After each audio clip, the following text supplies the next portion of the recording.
Good morning. My name is Richard Hudson. I'm chairman of the NRCC, and I'm here to tell you it's morning again in America. On Election Day, Americans sent a clear message to reject the consequences of Democrat control. They said they couldn't afford the basics for their families' needs. They didn't feel safe in their communities. Their values were under attack. Joe Biden, Kamala Harris, Hakeem Jeffries, and extreme House Democrats were the cause. Donald Trump and House Republicans are the solution. That's why voters delivered House Republicans a majority and sent Donald Trump to the White House in a landslide. I'm proud to have led the NRCC to achieve this victory.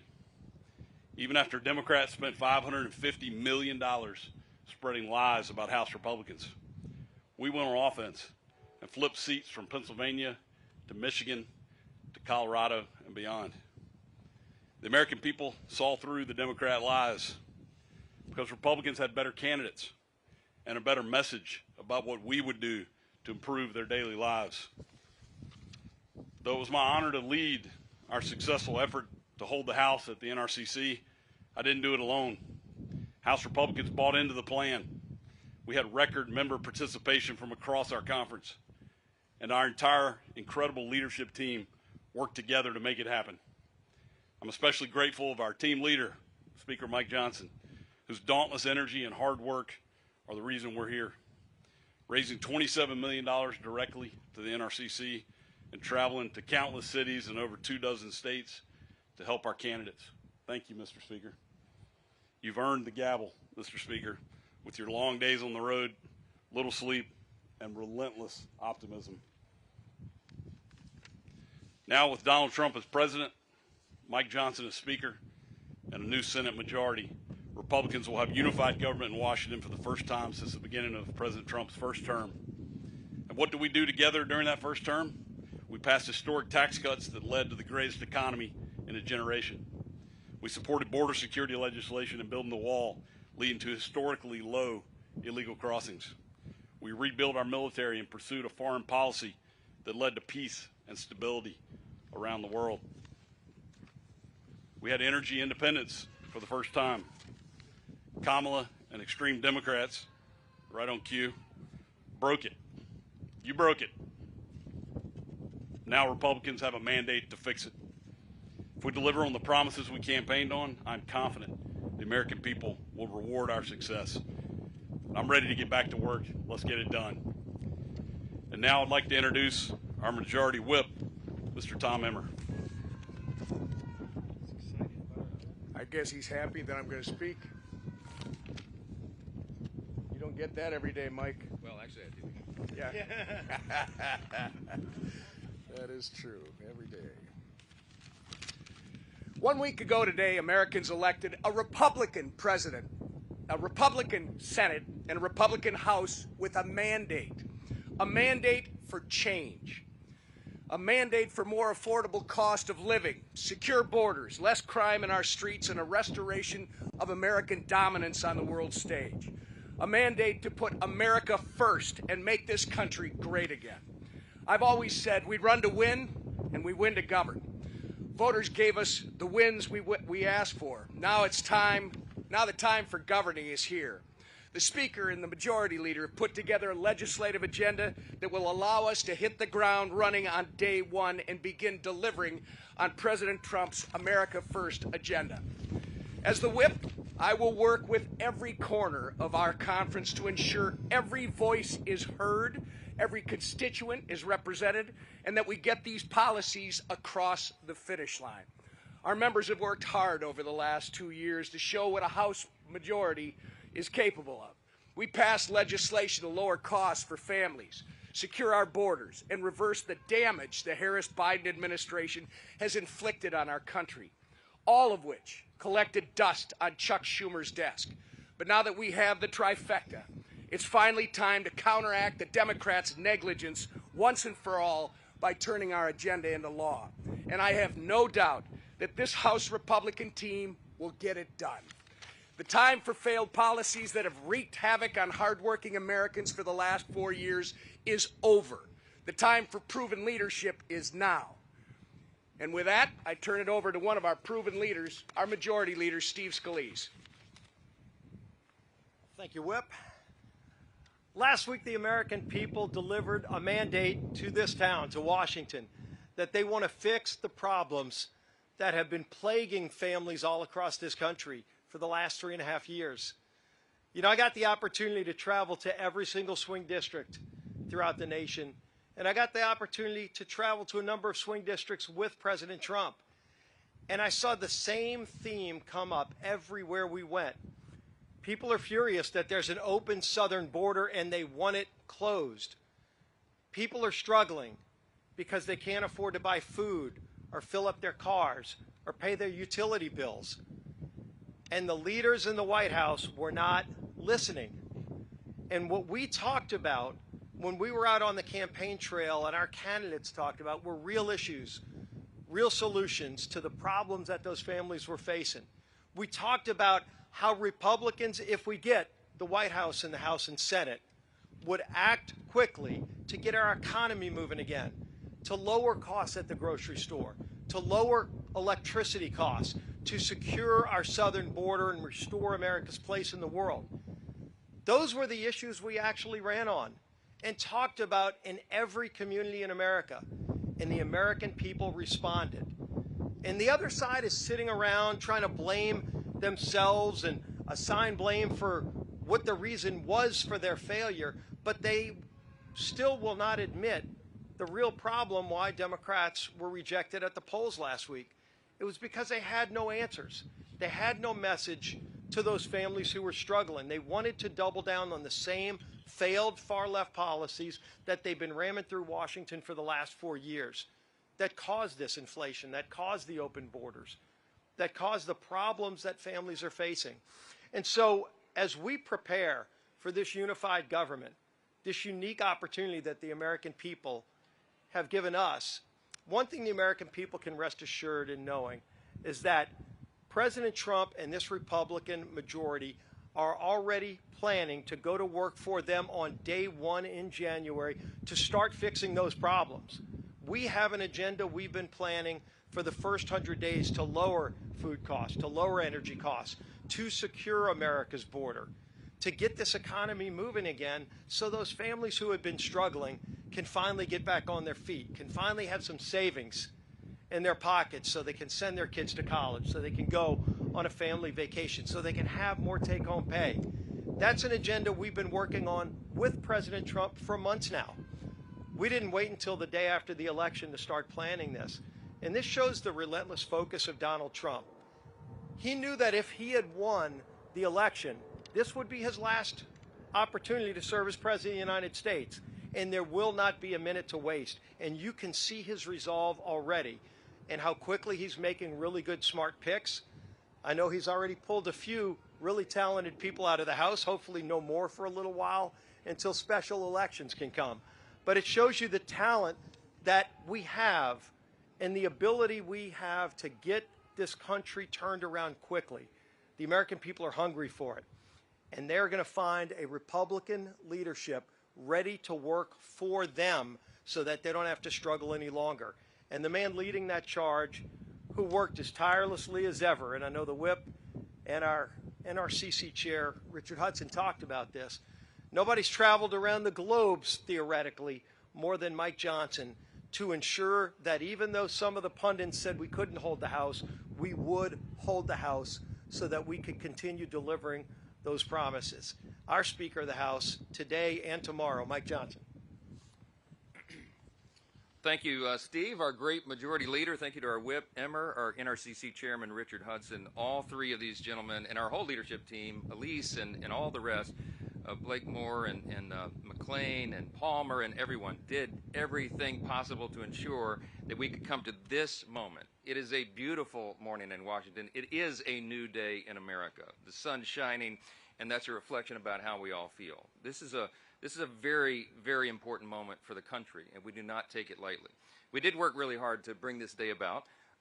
The actual statistics are even harsher than you said, Richard. My team calculated, they told me last night, actually when it was all said and done, it did more than 360 campaign events in over 250 cities across 40 states. And I logged enough miles to circumnavigate the globe 5.5 times. But it was worth it. It was worth it. And we got extraordinary candidates. We flipped blue seats to red as we planned, and we kept this majority. We expect that the majority will be larger than last time. We still have a number of races outstanding, but we're very optimistic about those. And we are looking forward to governing in unified government beginning in January.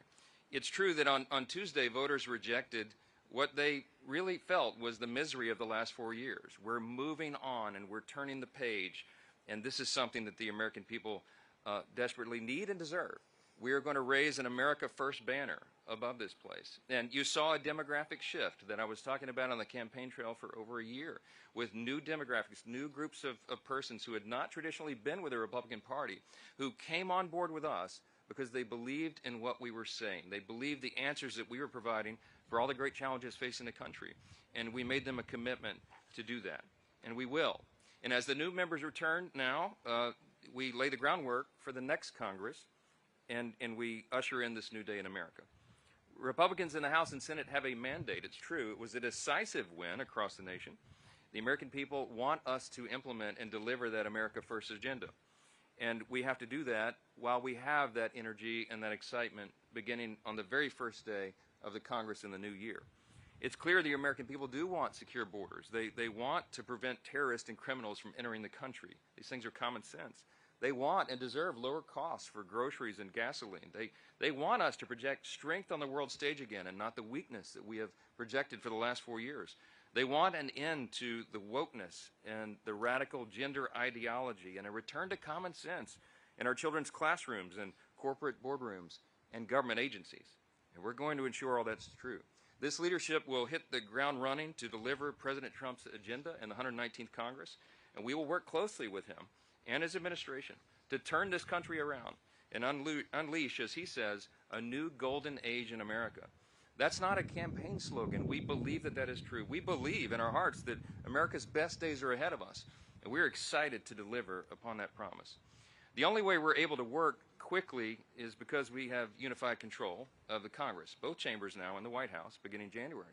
And I want to congratulate all our Republican incumbents who worked so hard to ensure their re-elections and our new members who helped us to keep this House majority, especially a couple of new members that flipped districts from red to blue, people like Tom Barrett and Ryan McKenzie, Rob Bresnahan, Tim Moore, Addison McDowell, Brad Knott, Gabe Evans, from different states around the country who worked really hard to ensure that we could have Republicans return to those seats. And we have an amazing group of freshman members who are going to join our conference, the patriots who are already here and who are ready to implement this agenda on day one. Now, as we sit here this morning, we're still watching a number of races. We have races still pending in Alaska, Arizona, California, Maine, Ohio, and Oregon. And we're going to ensure that every single legal vote is counted in those races. So while we're completing the work of this Congress, we're shifting gears and preparing for the next Congress. We're also still in campaign mode in some sense and awaiting the final outcome of these races. Looking ahead over the past year, I've been working with our committee chairs and our Senate colleagues to lay the groundwork for this America First agenda. It will grow our economy and reduce inflation. It will secure our borders. We will restore America's energy dominance once again. We'll implement educational freedom, and we will drain the swamp. And that's just the beginning of the agenda. This leadership team standing behind me has been preparing for this moment, and we are ready to deliver on America's mandate in the next Congress. When President Donald Trump won the presidency in 2016, we all look back and recognize that the Republican Party was not fully prepared for that moment, and precious time was wasted in the beginning of that Congress. I know it well because that was my freshman year in Congress. We began in 2017. We are not going to make those mistakes again. We will be ready on day one. We are prepared this time. And as we wind down the 118th Congress, we'll be ready to take the ball and run full speed in the 119th Congress that begins in January. With that, if you have a few questions, I'd be happy to answer them. Chad.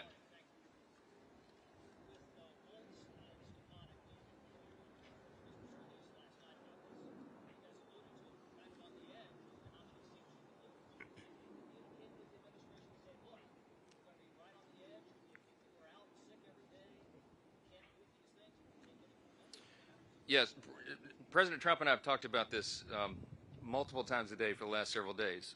We have an embarrassment of riches. We have a really talented Republican conference. We've got really competent, capable people here. Many of them could serve in really important positions in the new administration. But President Trump fully understands and appreciates the math here, and it's just a numbers game. You know, we believe we're going to have a larger majority than we had last time. It's too early to handicap it, but we're optimistic about that.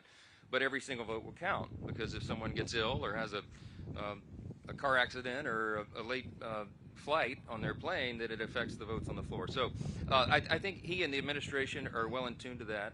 I don't expect that we will have more members leaving, but I'll leave that up to him. But yes, are we talking about it? Yes, all the time, and he fully appreciates that. Let me go over here. Yes, ma'am. Yeah. Go ahead.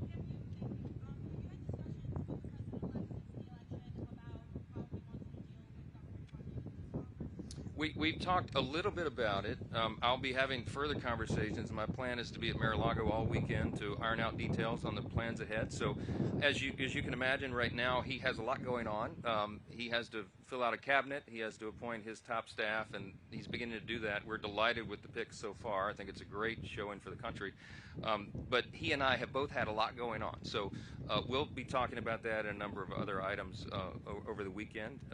I'll see him, I think, Thursday night, and there are preliminary plans for him to come to Capitol Hill tomorrow. So we'll have lots of time over the week and in the weekdays ahead. So we'll stay tuned on all that. Yes.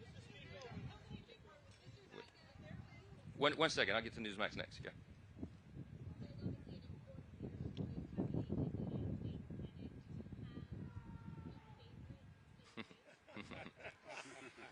The question was, do I have a favorite in the race for Senate leader on the Republican side? They're all my favorites. How about that? Look, I think there's some really qualified candidates over there. All three of these gentlemen are friends. I'm not going to put my thumb on the scale on that. I got enough to manage over here. But whomever is ultimately elected the new leader, we look forward to working with them beginning immediately. And I have been working for a long time, over almost a year now, with the previous Senate leadership and with the leaders of the key committees over there. Our teams working together methodically, deliberately, consistently to prepare for the eventuality that we now see. We really believed. It wasn't just, oh, they were making fun of the speaker, oh, his sunny optimism, he thinks he's going to win. I really believed from day one, I believed it in my heart, that we would win unified government. I knew that the people were disgusted, really, with the direction of the country. I was feeling it as I was going out traveling around the country. I mean, I went coast to coast, north, south, east, west. That energy was out there. I don't think the polling was fully measuring that. And I was gauging that off my own observation everywhere I went in the country. So this was not a surprise to us, and we've been prepared for it, and we look forward to whomever's elected leader to go forward. Newsmax is next. Yes, ma'am.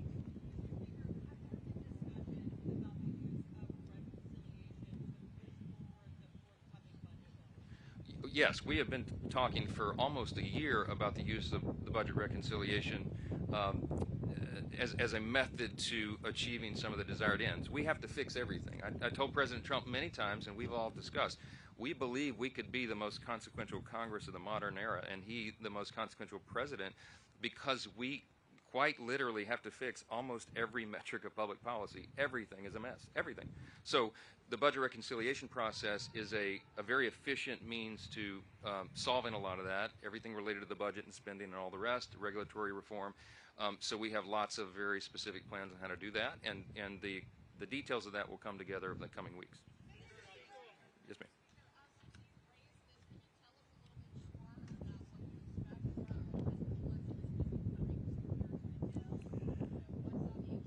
Well, I'll say the tentative. I didn't intend to break this as news this morning, but since I said it, I invited President Trump is going to meet with President Biden at the White House, and so it was suggested. In fact, I think he said it first before I did, but that he wanted to come and visit with House Republicans. So we're working out the details of him gathering with us potentially tomorrow morning before he goes to the White House, and that would be a great meeting and a moment for all of us.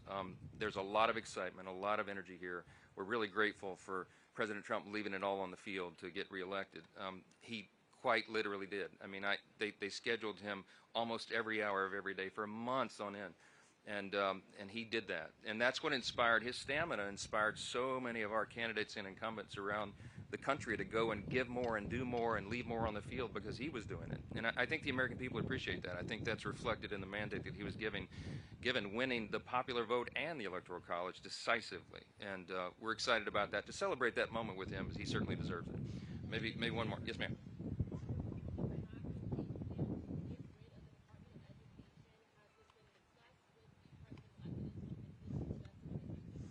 We're not going to get into any details about any specifics with regard to reforms in specific departments yet. There's lots of ideas on the table, but we've got to work together, build consensus, work in coordination with the Trump administration on the order of the reforms and how we do it. So I'm not yet ready to give you details on that, but you can stay tuned.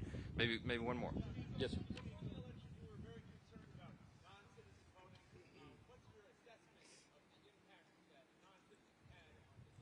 Well, look, the mantra and what we said at the rallies and what President Trump was apt to say all the time is we had to make it too big to rig, and we did.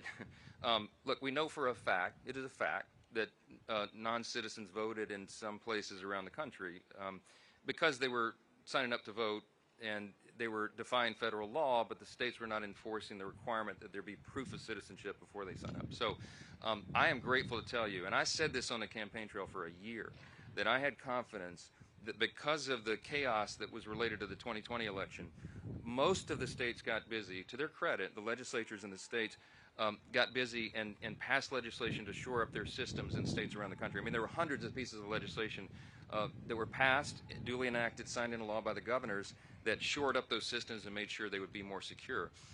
There were a few states we were still concerned about, but I'll tell you, because of the attention that was given to it, you had eyes on those elections very closely. You had lawyers ready and prepared to run and file injunctions in district courts when necessary, and they did. You had poll watchers and precinct captains, and some of those are still working right now. There'll be recounts in a couple of these races. They'll be very closely monitored. I'm happy to report to you that because of all the emphasis we placed on that, and because of all the attention the American people put on it, that I think we were able to limit to a high degree the amount of fraud and irregularity and many of the things that concerned all Americans after 2020. So that's a good sign. It's another hopeful reason, another thing to celebrate about our new day in America. So thank you all for being here this morning. We're really grateful to get to work, and that starts right now. Thank you.